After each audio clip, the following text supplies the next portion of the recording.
This is the Horse Radio Network. This is episode 69 of the Wisdom by WESA show on the Horse Radio Network. This is Mike Donnell. I'm Casey Wilbanks-Coletti. And this is Sophia Aguilar. Welcome to Wisdom by WESA on the Horse Radio Network. This podcast is brought to you by the Western and English Sales Association, WESA, which provides the world's largest trade events for retailers, manufacturers, and sales representatives of the equestrian industry. In this podcast, we feature exclusive interviews with noteworthy Western and English personalities, retailers, and exhibitors who you've always wanted to talk to. Don't miss out on all the news for manufacturers and retailers in the equine industry. While we are interviewing past presidents to get ready for WESA's 100th anniversary, we also cannot forget the upcoming August WESA trade show. And there is one event in particular that people can still sign up for, and Sophia is here to tell us more.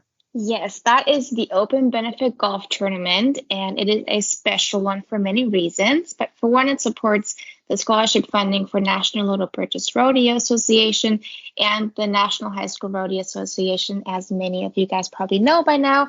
But it's also the first chance to meet again with WESA members and buyers just right before the trade show kicks off 2 days later. But more than that, the golf tournament participation is not limited to just WESA buyers and members. We do welcome all amateurs, so you can invite your friends and have them join us on August 24th as well.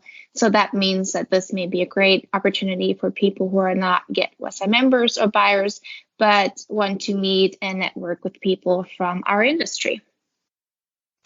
And speaking of that, one of the past interviews that we have done with a past president, Jack Tate, he made sure to mention the very first golf tournament in his interview. So in a way, this event is still very connected to our current mini-series, which is currently featuring all the past presidents.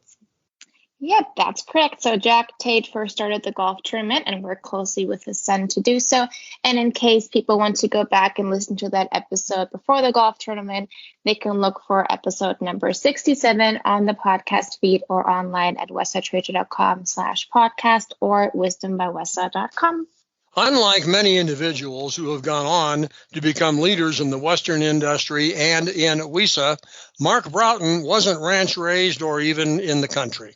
As a teenager in LA, his interests were surfboarding and body surfing, followed by a stint as a skier on the slopes in Utah. But he always had a love of horses and spent time with one owned by a family member.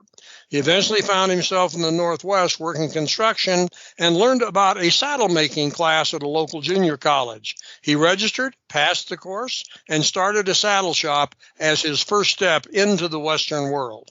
He joins us now to chat about the paths that led him from the beaches in California to serving as a WESA president. Horse owners always pay close attention to the condition of their horse's hoofs. Spotting a problem or an issue is not the same as knowing what to do about it.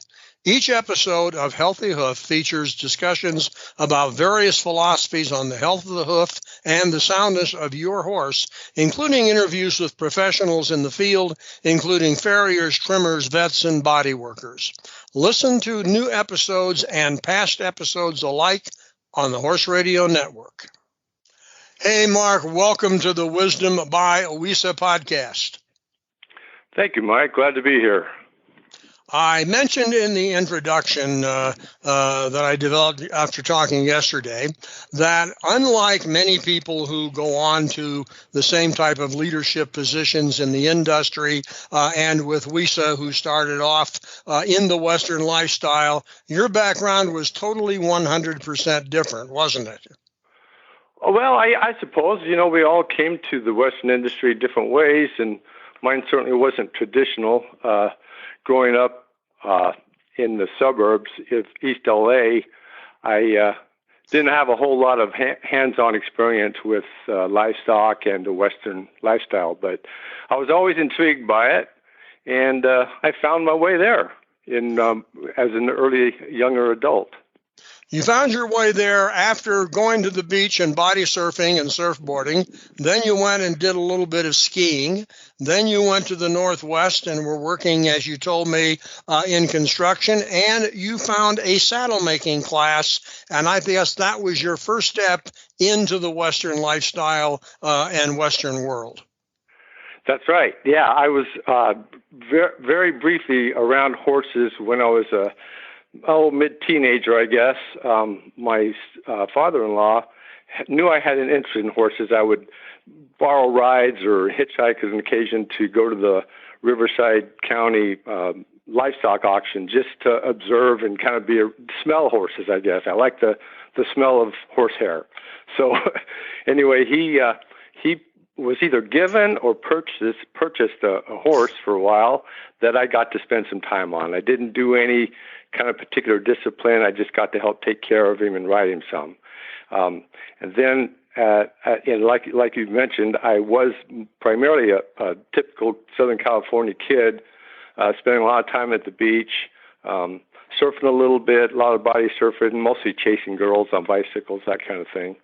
But I always had an interest. My mom and my whole family actually loved to watch Westerns. So I watched Westerns. I read as a young fella. I read a lot of Louis L'Amour and Zane Grey books, and was always kind of intrigued with the West. And when I had an opportunity to follow a friend up to Park City, Utah, I did a short stint in college, and the first college spring break that I was able to participate in, we went up to Park City, Utah, and I kind of learned how to ski. We went to the top of the gondola, and he said, by the time you get down, you'll be a skier. It didn't really work out that way, but I liked the area so much that I drove back to Southern California. I was living in Pasadena at the time, loaded everything up, quit my job, quit school, and moved to Park City. Shortly, a couple years into it, as a ski bum, I started exploring some ranch and farm, more rural areas around Park City, Utah, and ended up working on some ranches as day work, and had a place where I could stay and keep a horse. So I bought a horse, and that was the first horse I purchased. I was about 21 years old maybe, and I've had horses ever since. And that's and really I'm sure what your got skiing me. improved over 2 years too.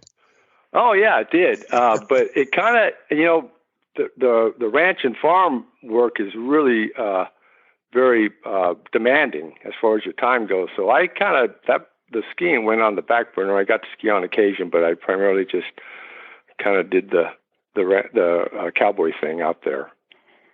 And then you went to the Northwest. Yeah, I bounced around a lot of places in the West when I was in my 20s, and I was in Prescott, Arizona, met my future wife there, worked for the Forest Service bit. We decided after a couple of years to go try the somewhat city life again, so we went to Spokane, Washington. I was a carpenter also, so I did some carpentry work. We were building some really nice custom homes for a small builder I was working for, when in the late 70s that home debacle occurred with high interest rates, and that pretty much shut the building trades down, at least for custom homes. And about that time, I saw an ad or heard about the saddle making school right there at the Spokane Community College, so I signed up for it and did that. And thoroughly enjoyed it, and found that was really to my liking. A bit of craftsmanship, a bit of art, and an introduction to the Western lifestyle. Well, that's I think one of the things, and we talked a bit yesterday, I think one of the things you learned prior to going to the saddle shop course, whatever, working on ranches, working in construction, you learn the value of hard work. And my guess is the appreciation of hard work is carried over into what you've devoted yourself to in the Western brand, Western retailing, and WESA world. Yeah, I think that's right. And, one of the beauties of being a manufacturer's rep and or working in this industry is that you kind of take one step in front of the other, one step at a time towards that direction that you are wanting to go to, and you get there the best way possible, and you find out that it's all about helping those that are your clients get to where they need to be. So it was, building saddles and working. I started my first saddle shop in a really well put together Western store in Logan, Utah, and I met a fellow there when we moved there for my wife to finish her degree. I built some product. I was showing it around to the different Western stores and saddle shops to peddle some at wholesale. And I happened to meet a very influential man that became very influential to me. Vern Goodman was starting a Western store there. He'd come up from Arizona, where his background was in ranching and rodeo and horse racing. And he started this Western store and invited me to put my shop in there. And that gave me a really good foundation for my future work on the road. So once you accomplish that, kind of take us forward, if you will, from having a saddle shop in a good Western shore to broadening out and doing work for other brands, being interested in WESA. Kind of take us down that path a bit, if you will. Yeah, right. I had that shop for about 10 years in the Western store. The Cache Valley Horseman is what it was called. And I started getting a little antsy and got tired of the four walls in that shop. So I started calling around to different saddle manufacturers, and I was offered a job with Textan to go on the road for them. At the same time, when I was in that store, I also would travel over to Denver to participate in the WESA show most every year as a buyer. So that I had about 10 years experience in retail and manufacturing and, of course, buying at those trade shows. So I was quite familiar with the whole process. And I was asked then, about 7 years into the stint with Textan, to come down to Texas and work as sales manager and product developer. So I did that for a couple of years, but couldn't get my family to move down there full time. So I ended up coming back to the Rocky Mountains, to Cache Valley or Logan, Utah, and I ended up being a multi-line rep. So I carried Tony Lama boots, Circle-Y saddles. I had a hat line, ropes for team roping, an outerwear line, leather cream, T-shirts. I had I had to expand my briefcase considerably to run all these lines, and it was very rewarding, very satisfying. And then once some of the acquaintances I'd made that on the road that were reps and or board members for WESA kind of recruited me to run for the board. And I did that, of course. Felt like it was my turn to make a contribution to an organization that is helping the industry that I so love and enjoy, and provide me with a comfortable livings that I readily accepted. I think one thing that you brought to the board and to your presidency was the dual perspective of many years inside the retail store and then many years as a brand rep. Can you talk a bit about how the experience in both of those arenas, if you will, helped you as you got onto the WESA board and as you look at what WESA was dealing with as a Western industry at that time? The foundation I got in that Western store was really beneficial for everything I did after. And joining the board, the same foundation that I had picked up on the road helped me be well-rounded in everything that we were trying to accomplish by serving the members.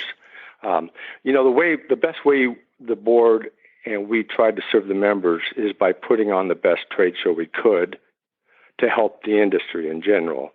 And that in itself helps all of us that are participating in that endeavor. So I think, having done it all, working in manufacturing, working at retail as a buyer, going down to Yoakum, Texas, and working in the office, I think that just, like you said, gave me a well-rounded perspective on the industry as a whole.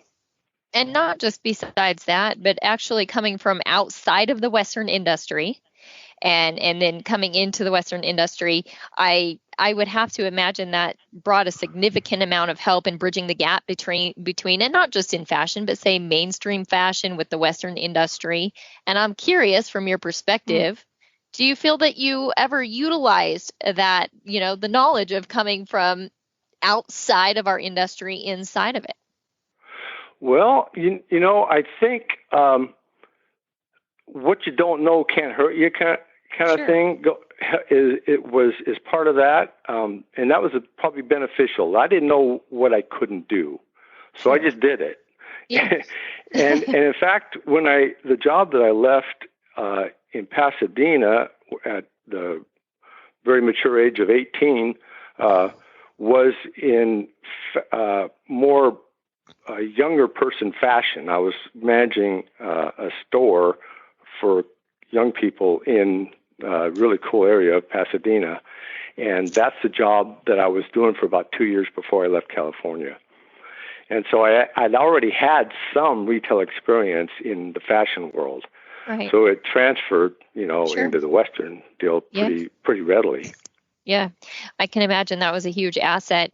And I think I want to make a mention, anybody that steps up and becomes a person, I would say of power, but to donate their time, offer their time, offer their expertise, their knowledge, and their efforts into becoming a president of an organization like WESA. It's a big move, and sometimes it can be a very thankless position.